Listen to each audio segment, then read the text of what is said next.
My next guest in the author's studio is someone I've got a real personal connection to.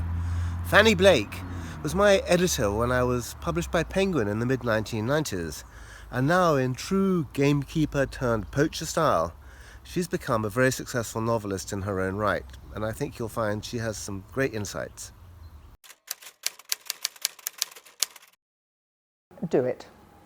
It's very easy to talk about it, and it's very easy to think about it, but I think you have to show up at your desk every morning and sit down and write something, anything, because you can always edit, but you can't edit a blank page. My last one, House of Dreams, because it's set in southern Spain, which is a place that I particularly love, and I just really enjoyed writing it. So many. I suppose the authors who I really love at the moment, and have done for some time, are the American novelists, such as Anne Tyler, Barbara Kinsolver. I particularly like Anne Tyler because I love the way she takes something very small, very small domestic dramas, and just is so observant and paints her story with such exquisite detail. I just think she's wonderful. If I could be like anybody, I'd like to be like that.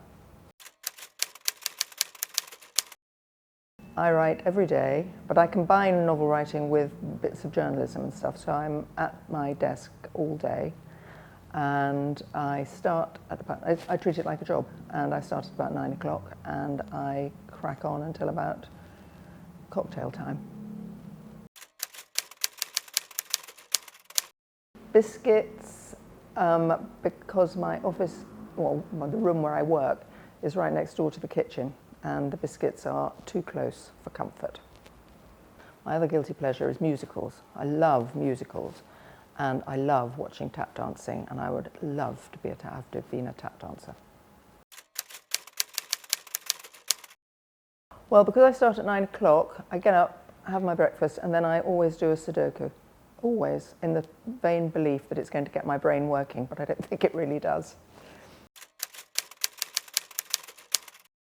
No, not at all. I always wanted to be a publisher since I was at university, and I used to go and see the penguins being unpacked in Bauermeister's on George Bridge in Edinburgh, and I used to hang around watching all these beautiful books coming out of the boxes, and I decided that I wanted to go and work at Penguin and be an editor. And I had no idea what that meant, except that it meant working with authors, which I thought would be good. And eventually I came down to London and started working in publishing, and eventually did get that job in Penguin.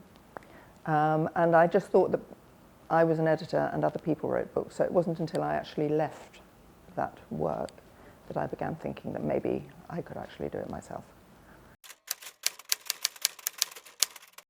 Every book I intend to plan really carefully, and every book I fail to plan really carefully.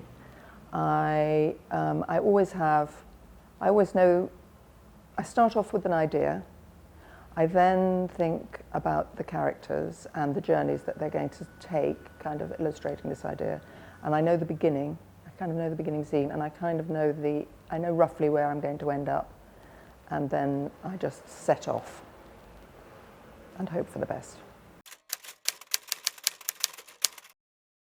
No, I don't think, no, not that I can remember. Nothing significant, no.